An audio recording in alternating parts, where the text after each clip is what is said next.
Sir मैं ये नहीं कह रही कि हुकूमत आपको चीट कर रही है, मैं तो सिर्फ जो हमारे सामने बयानात आए हैं उसके हवाले से सवाल कर रही हूँ, क्योंकि हमें तो समझ नहीं आ रहा कि हुआ क्या, किधर बदएतमाती है, किधर क्या है। हमारे सामने तो जो गुफ्तगू हुई है हम सिर्फ उसको कोट कर रहे हैं ना कि नवीद कमर साहब ने कहा, ये मौलाना साहब ये कह रहे हैं, कामरान मुर्तज़ा साहब कह रहे हैं कि उसमें तो बड़ी ख़तरनाक शिकें हैं।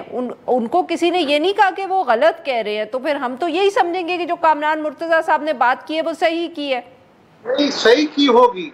सवाल ये है कि उन्होंने कोई मुसव्वदा देखा होगा, उनके साथ शेयर हुआ होगा। अब उसके ऊपर पीटीआई का, अपने जेयूआई का मौक़िफ़ ये हो सकता है कि ये खराब है, हो सकता है पीपल्स पार्टी उससे एग्री कर रही हो सकता है मुस्लिम लीग उससे एग्री कर रही हो, लेकिन जेयूआई उससे एग्री ना, उन पॉइंट से एग्री ना कर रही हो। तो ये खतरनाक कह देने से ये कहाँ आ गया कि उनका मुसव्वदा और है और हमारे सामने कोई मुसव्वदा और पेश किया। अच्छा, तो सर आप ये कह रहे हैं कि ये फिर ये जो इम्प्रेशन फैला हुआ है कि एक से ज़्यादा मुसव्वदा है या मुख्तलिफ जमातों के पास मुख्तलिफ मुसव्वदा, ये सही नहीं है आपके ख्याल में? है ये बात फिर आपके सामने रखता हूँ कि आप इस बात को पहले एनालिसिस करें, इस बहस को।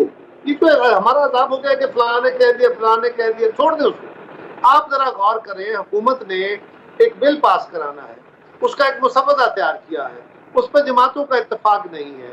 ओके, अब हुकूमत ये कर रही है कि वो चीट करती है पीपल्स पार्टी को, वो चीट करती है मुस्लिम लीग को, और उनको एक बात पे एग्री करा लेती है।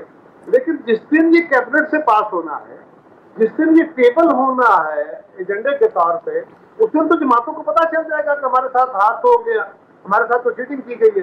तो फिर वो जमातें उसको वोट देंगी। क्या ये बात लॉजिकल है कि हुकूमत ऐसी बड़ी गलती करे?